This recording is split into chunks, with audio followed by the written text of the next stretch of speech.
আছো তোমরা সবাই? আশা করি প্রতিদিনের মতো তোমরা খুব ভালো আছো। আমার এই ছোট্ট ইউটিউব চ্যানেলে আমি তোমাদেরকে আবার একবার অনেক অনেক স্বাগত জানাই। বন্ধুরা, দেখবে সেলাইয়ের পর কিন্তু এরকমের অনেক ছোট ছোট টুকরো কাপড় থাকে। যারা সেলাই নাও করো, দেখবে টেলারদের কাছেও এরকম টুকরো কাপড় থাকে। এগুলো তারা ব্যবহার করে না, ফেলে দেয়। সেই জায়গায় আমরা নিয়ে আসতে পারি আর এই ছোট ছোট টুকরো কাপড় দিয়ে কাজের জিনিস তৈরি করতে পারি। তো তোমরা দেখলে কাপড়টা অনেকটা ট্যাড়া ব্যাকা ছিল, তো স্কেল দিয়ে আমি এটা সোজা করে নিচ্ছি। মেজারমেন্টটা তোমাদেরকে আমি পরে বলে দিচ্ছি। এটা কোনো মেজারমেন্ট না নিলেও চলবে, ছোট বড় বিভিন্ন সাইজের তোমরা বানাতে পারো। আর এটা বানানো খুবই সহজ, শুধুমাত্র একবার মন দিয়ে দেখো, তাহলেই তোমরা বুঝতে পারবে। তো দেখলে এই যে এই কাপড়টা দেখছো, এটাও কিন্তু অনেকটা ছোট বড় আছে। তো প্রথমে কি করব, এই ব্লু কাপড় যেটা আছে ওটা সমান করার জন্য আমি কাপড় জয়েন করে দেবো। তো তোমাদের ইচ্ছে মতন তোমরা কাপড় জয়েন করেও কিন্তু এটা করতে পারো। তো আমার কাছে দেখো একই রকম কাপড় ছিল না বলে আমি এটাকে জয়েন করেছি। আর তার সাথে নিয়ে নিয়েছি একটা রাবার শিট। এটা কিন্তু মার্কেটে কিনতে পাওয়া যায়, ব্যাগ বানাবার জন্য ইউজ করা হয়। যদি তোমরা রাবার শিট না পাও, সেই জায়গায় তোমরা চালাটার বস্তাও কিন্তু ব্যবহার করতে পারো। তো রাবার শিটটা তোমরা অনলাইনেও পেয়ে যাবে। তো দেখো আমি এই ব্লু কাপড়ের সমানেই এই যে রাবার শিটটা আছে এটা নিয়েছি। যদি রাবার শিটও না থাকে, তার জায়গায় বক্রম নিতে পারো। আর এই যে সেলাই করেছিলাম, যে জয়েন্টটা দেখা যাচ্ছিল, সেই জায়গায় আমি কি করব, একটা লেস ছিল, সেই লেসটা আমি ব্যবহার করব। কারণ আমি এখানে জয়েন্ট করেছি দু জায়গাতে, তো ওটা দেখা যাচ্ছে, দেখতে ভালো লাগছিল না। সেই জন্য আমি কি করব, এখানটায় লেসটা লাগিয়ে দেবো। আর যদি তোমাদের কাছে কোনো নর্মাল এরকমের বড় কাপড় থাকে, তাহলেও তোমরা ব্যবহার করতে পারবে, তাহলে জয়েন্ট করার কোনো দরকার পড়বে না। তো দেখো জয়েন্ট করা জায়গাটাতে আমি লেসটা লাগিয়ে দিয়েছি, যাতে দেখতে ভালো লাগে। একটু ছোট ছোট আইডিয়া করলে পারে জিনিসটা কিন্তু অনেকটা সুন্দর হয়ে যায়। এবার দেখো আমি রবার শিটটার সাথে এটা কুইলিং করে নিচ্ছি। তো রবার শিটটা নিচে দিয়েছি আর তার সাথে এই কাপড়টা দিয়ে এরকম করে লম্বা লম্বা করে কুইলিং করে নিচ্ছি। তাতে কি হবে, কাপড়টা সুন্দর করে রবার শিটের সাথে জয়েন হয়ে যাবে।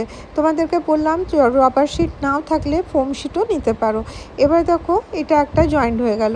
একটা পিস দিয়ে কিন্তু আমাদের এই জিনিসটা তৈরি হয়ে যাবে, কোনো ঝামেলা করার দরকার নেই। আর এখানে দেখো এক্সট্রা যে কাপড়টা ছিল আমি কেটে নিলাম। এবার দেখো ব্লু কালারের কাপড়ের পিসটার থেকে এই রকমের একটা কাপড় 4 ইঞ্চি মতন পেয়েছি, এটাকে প্রথমে আমি হাফ করে নিচ্ছি। পুরোটাই কিন্তু আমি টুকরো টুকরো কাপড় দিয়ে করছি, বেঁচে যাওয়া কাপড় যেগুলো কোনো কাজের থাকে না। আর এর সাথে কম্বিনেশনের জন্য এই যে এই কাপড়টা ছিল এটাও নিয়েছি। এবার আমি কি করব, দেখো এই দুটোকে আমি জয়েন করে দেবো। তো চলো তোমাদেরকে মেশিনে দেখিয়ে দেবো এটা কীভাবে করব। তার আগে কিভাবে করছি তোমাদেরকে বলে দিই। তো দেখো এখানে আমি এই দুটো কাপড়কে জয়েন করব, এখানেও দুটো কাপড়কে জয়েন করব। আর এখানে দেখো 1 ইঞ্চি মতন রবার শিট কেটে নিয়েছি। আশা করি তোমরা বুঝতে পারছো, রবার শিটটা মেজারমেন্ট হচ্ছে 19 ইঞ্চি। তো এরকম করে রবার শিটটা কেটে এর সাথে এখন দেখো জয়েন্ট করব। প্রথমে এই দুটোকে জয়েন্ট করে নিই। এই যে ব্লু কাপড়টা আর এই স্কাই কালারের কাপড়টা, এই দুটো জয়েন্ট করে এটা বড় করে নিলাম। তো কারণ টুকরো টুকরো কাপড় ছিল, ওইগুলোকে জয়েন্ট করে করছি। এরপরে রবার শিটটা ভেতরে দেবো, ভেতরে দিয়ে এটাকে উপর থেকে আমি সেলাই করে নেবো। খুবই সহজ, ইজিলি তোমরা এটা করতে পারবে শুধুমাত্র একটা পিস কাপড় দিয়ে। তো যত ডিজাইন তোমরা নিজের মাইন্ড থেকে বার করতে পারো সেই রকমভাবে করবে। আর যদি তোমাদের কাছে কাপড় নেই মনে করো, একই রকমের কাপড় আছে, তো তোমরা ডাইরেক্ট ওই একই রকম কাপড় দিয়ে করতে পারো। তো আমার কাছে কাপড় ছিল না বলে আমি এইভাবে জয়েন্ট করে করেই করছি। তো দেখো এরকম করে দুটো বেল্ট আমি রেডি করে নিচ্ছি। এবারে বেল্টটার মেজারমেন্ট তোমাদেরকে আমি বলে দিই। বেল্টটার মেজারমেন্ট হচ্ছে 19 ইঞ্চি। তোমরা তোমাদের হিসাব মতন বেল্টটা রাখতে পারো।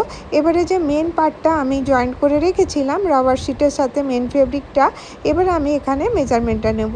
তো দেখো আমার এখান থেকে এখানে মেজারমেন্টটা যত হচ্ছে, প্রথমে আমি দেখো এক্সট্রা কাপড়টা আমি কেটে নিলাম। এবারে মেজারমেন্ট করি। তো দেখো এখানে আমার 15 ইঞ্চি হচ্ছে, তার আধা হচ্ছে 7.5 ইঞ্চি। 7.5 ইঞ্চিতে দাগ দিলাম। এরপরে 2.5 ইঞ্চি লেফট অ্যান্ড রাইট দুদিকে 2.5 ইঞ্চিতে দাগ দিয়েছি। এবার দেখো এই যে বেল্টটা রেডি করে রেখেছিলাম, এই বেল্টটা আমি এখানে অ্যাটাচ করব। খুবই সহজ, একবার দেখলেই তোমরা করতে পারবে। আর এখানে দেখো আমি বল পিন নিয়েছি, বল পিন নিয়ে দুটোকে জয়েন্ট করে দিচ্ছি। আবার অপর পাশটাও ঠিক ওইভাবে করলাম। 15 ইঞ্চির হাফ হচ্ছে 7.5 ইঞ্চি, আর এখানে লেফট অ্যান্ড রাইট নিয়েছি 2.5 ইঞ্চি 2.5 ইঞ্চি। এইভাবে যদি করি মেজারমেন্টটা একদম পারফেক্ট থাকবে, আর তোমাদের হ্যান্ডেলটা একদম ঠিকভাবে লাগবে। তো এখানে দেখো সেলাইয়ের আগে অবশ্যই বল পিন লাগিয়ে নেব। এতে কি হবে, যখন আমরা সেলাই করব জিনিসটা সরবে না, আর খুব ইজিলি এমনি করে নিতে পারবো। শুধুমাত্র একটা পিস দিয়ে কিন্তু এই জিনিসটা ব্যাগটা তৈরি করছি। আর দেখো একদম একটা পিস, কোনো জয়েন্ট করিনি, মানে কোনো আলাদা করে কাটিং ফাটিং এগুলো কিছু করার দরকার নেই, কোনো জিপ লাগাইনি, কোনো কিছুই না। এবারে দেখো এটা পিসটা রেডি করলাম। আশা করি তোমরা বুঝতে পেরেছো এতক্ষণ। শুধুমাত্র সিম্পল একটা কাপড় দিয়েও তোমরা করতে পারো। এবারে যেই ব্লু কাপড়টা রেখেছিলাম, এই কাপড়টা আমি উপর থেকে দিলাম। আর এই যে তোমাদের সাথে এটা শেয়ার করছি, এতে কোনো রাফ এজেস দেখা যাবে না, একদম ডাইরেক্ট একদম নিট অ্যান্ড ক্লিন এটা তৈরি হয়ে যাবে। এবারে যেখানে আঙুল দিয়ে দেখাচ্ছি সেইভাবে উপরটাতে সেলাই করে নিতে হবে। তো চলো তোমাদেরকে মেশিনে দেখিয়ে দিই কীভাবে আমি সেলাইটা করছি। হ্যান্ডেলটা ভেতরের দিকে থাকবে, আর জাস্ট খালি এটাকে এরকম করে রেখে উপর নিচে সেলাই করব। এখানটাতে আর নিচটাতে, এই দু জায়গাতে সেলাই করে নিতে হবে। আশা করি বুঝাতে পেরেছি। এখানে দেখো আমি মেশিনেও দেখিয়ে দিচ্ছি। আর এই জিনিসটা এতটাই সহজ, কিন্তু হওয়ার পরে দেখতে অনেকটা সুন্দর লাগে। তোমরা দেখেই বুঝতে পারবে কতটা কাজের জিনিস এটা। এবারে দেখো এই ফেব্রিকটা এইভাবে জয়েন করে নিচ্ছি। আর নতুন ফেব্রিক থাকার কারণে দেখতে কিন্তু অনেকটা ভালো লাগে। আর যদি তোমাদের কাছে পুরনো কোনো দুপাট্টা থাকে সেটা দিয়েও তোমরা কিন্তু তৈরি করে নিতে পারো। তো এক পাশটা করলাম, ঠিক ওই একইভাবে অপর পাশটাও সেলাই করে নেব। আর ফোম শিট এটা যে আমি নিয়েছি রবার শিটটা, এটাতেও কিন্তু আমি 16 নম্বর ছুঁচ দিয়ে ইজিলি এটা সেলাই হয়ে যাচ্ছে, কারণ রবার শিটটা অনেকই নরম থাকে। তো এবার দেখো এখানে পিনগুলো ঢুকিয়ে দিই, পিনগুলো সেলাই করে হওয়ার পরে সরিয়ে দিলাম। এবারে জাস্ট খালি এখানে লক্ষ্য করে দেখবে কি করব। এবারে যে এই পার্টটা আছে এটাকে নিয়ে এরকম উল্টে দিতে হবে। তো যখন আমি উল্টে দিচ্ছিলাম, এখানে দেখো কিছু আনইভেন যে কাপড়টা ছিল ওটা আমি সোজা করে কেটে দিচ্ছি। এতে কি হবে, যখন আমি এই কাপড়টা উল্টাবো এটা কিন্তু সুন্দর করে উল্টে যাবে ফিনিশিংয়ের সাথে। তো এবারে দেখো এটাকে জাস্ট খালি এরকম করে টান করে নেব। তো দেখো কোনো রাফ এজেস দেখা যাচ্ছে কি, হ্যান্ডেলও অ্যাটাচ হয়ে গেছে, রাফ এজেসও দেখা যাচ্ছে না। রাফ এজেস দেখা গেলে সেগুলোকে কাভার করা অনেকটা মুশকিল হয়ে যায়। তো দেখো এখানে একটা পাইপিনের মতন ব্লু কালারের হয়ে গেছে, কারণ এটা আমি এইভাবেই সেলাই করেছি। তো দেখতে অনেকটা ভালো লাগছে, আর কোনো রাফ এজেস না থাকার কারণে কোনো ঝামেলাও নেই। তো দেখো এরকম একটা পিস রেডি করে নিয়েছি। এই যে এই মেজারমেন্টটা দেখছো, এটা আমি 26 ইঞ্চি বাই 15 ইঞ্চি নিয়েছি। তো তোমরা 26-এর জায়গায় 28 ইঞ্চিও নিতে পারো। তো আমার কাছে কাপড় যতটুকু ছিল সেইভাবেই অ্যাডজাস্ট করছি। তো এটার কোনো মেজারমেন্টের দরকার নেই, তোমরা আন্দাজে নিজের মতন করে এটা তৈরি করে নিতে পারো। এবার দেখো এটা জাস্ট এরকম হাফ করব, আধা করব। বললামই তোমাদেরকে আজকে কোনো আমি আলাদা কিছু করছি না, এই একটা কাপড়েই তোমাদেরকে সোজাভাবে দেখিয়ে দিচ্ছি। এবার একটা স্কেল নেব, এটাকে সুন্দর করে বিছিয়ে এখানে একদম মাঝ বরাবর একটা দাগ দিয়ে দেবো। এইভাবে স্কেল দিয়ে একটা মার্জিন দিয়ে দিলাম। এরপরে দেখো এখান থেকে তোমরা 1.5 ইঞ্চি বা 2 ইঞ্চিতে আরেকটা দাগ দিয়ে দেবে। এরকম করে 2 ইঞ্চি বা 1.5 ইঞ্চি যেরকম তোমাদের দরকার থাকবে ঠিক সেইভাবেই এরকম করে দাগ দিয়ে দেবে। এটা কোনো ছোট বড় হলে কোনো সমস্যা হবে না। তো জাস্ট খালি এরকম করে আমি যেভাবে করছি ঠিক সেইভাবে এটা দিয়ে দেবে।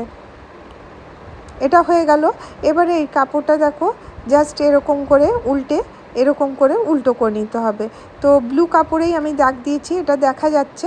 এবারে দেখো যে মাঝখানের দাগটা আছে সেটা ভেতরের দিকে ঢুকাবো, আর উপরের দিকে এরকম করে একদম সমান করে নেব। দেখো হ্যান্ডেলগুলো উপরের দিকে করে নিয়েছি, করে নিয়ে এরকম করে ভালো করে দেবে নিতে হবে, এরকম চাপ দিয়ে নিতে হবে। আর তোমরা চাইলে এখানে বল পিন অবশ্যই লাগাতে পারো, যাতে এটা খুলে না যায়। এরকম করে হাত দিয়ে চেপে আমি এখানে দেখো বল পিন দুপাশেই দুটো লাগিয়ে দেবো, যাতে আমার সেলাই করতে সুবিধা হয়। কিছুই করতে হবে না, এরকম কমপ্লিট হয়ে গেল। এবারে এর দুপাশটাতে সেলাই করে দিতে হবে। এইরকমই ভেতরটা থাকবে। আশা করি তোমাদেরকে বুঝাতে পেরেছি। এবার দেখো কি করব, তো চলো এটা মেশিনে নিয়ে যাই। তো মেশিনে নিয়ে গিয়ে এটাকে দুপাশ থেকে খালি সেলাই করে দিতে হবে। যেরকম আছে উপর থেকে নিয়ে নিচ পর্যন্ত যেভাবে আমি কাপড়টা রেখেছিলাম বল পিন লাগিয়ে, ঠিক সেইভাবে নিচ পর্যন্ত এটা সেলাই করে দেবো। দেখো দুপাশটাতে সেলাই করে দিয়েছি। তোমরা চাইলে এখানে দেখো এক্সট্রা যে কাপড়টা আছে আর ফোম শিটটা যেটা রাবার শিটটা আছে, এক্সট্রা যেটা আছে ওটা আমি এখান থেকে কেটে বাদ দিয়ে দিলাম। এবারে দেখো এটা পুরো কমপ্লিট হয়ে গেছে, আর আমি এখানে আর অন্য কাপড় জয়েন করলাম না। এবার চলো এটাকে সোজা করে নিই। তো এরকম করে যখন করব এটা একদম পারফেক্ট মেজারমেন্টও হয়েছে, আর রবার শিট দেওয়ার কারণে এর মধ্যে একদম রেডিমেডে যেরকম লুক থাকে ঠিক সেই রকমের লুক হয়েছে। তো তোমরা দেখতেই পাচ্ছ কীরকম একটা ভলিউম এসছে এর মধ্যে, মানে একদম সুন্দর, যেমনি বাজারের থেকে আমরা ব্যাগ কিনলে যেরকম থাকে ঠিক সেরকমই হয়েছে। তো নিজে দেখো এরকমের একটা শেপ তৈরি হয়ে গেছে, আর এরকমের একটা ব্যাগ আমরা রেডি করে নিয়েছি। খুব কম সময়ের মধ্যে 15 থেকে 20 মিনিটের মধ্যেই তোমরা এটা তৈরি করতে পারো। আর দেখো এটা অনেকটা মজবুত, আর পুরনো কাপড় যে কোনো কাপড় দিয়ে তোমরা এটা তৈরি করতে পারো। তো দেখলেই ছোট ছোট টুকরো কাপড় দিয়ে এটা তৈরি করলাম। এটা ডেলি ইউজের জন্য তোমরা ব্যবহার করতে পারো, কারণ আমরা বাইরে গেলেই ব্যাগের অবশ্যই দরকার হয়। তো সেই জায়গায় আমরা এটা ইউজ করতে পারি। তো দেখো এখানে কোনো রাফ এজেস তো দেখা যাচ্ছে না, একদম ফিনিশিংয়ের সাথে তৈরি হয়েছে। তো এত ছোট কাপড় দিয়ে কিছু করার তো থাকে না, আমরা ফেলেই দিই, বা টেলাররাও এগুলো ফেলে দেয়। সেইগুলো দিয়ে আমরা কিন্তু নতুন ব্যাগও তৈরি করতে পারি। চাইলে তোমরা এগুলো বানিয়ে সেলও করতে পারো। তো এটা আমি আজকে ইউজ করেছি, তো তোমাদেরকে দেখাই কীরকম লাগছে। তো দেখো একদম স্ট্যান্ডার্ড সাইজেরই হয়েছে, আর খুব সুন্দর। এটা আমি নিয়ে বাইরে যেতে পারি। তো দেখো আমি একদম রেডি হয়ে গেছি আজকে ব্যাগ বানিয়ে, আজকে এটা নিয়েই যাব। তো কেমন লাগলো তোমাদেরকে আইডিয়াটা অবশ্যই জানিও। ভালো লাগলে একটা করে লাইক করো, অনেক ভালো লাগলে চ্যানেলটা সাবস্ক্রাইব করতে ভুলো না। আবার দেখা হবে নেক্সট ভিডিওতে। Bye bye.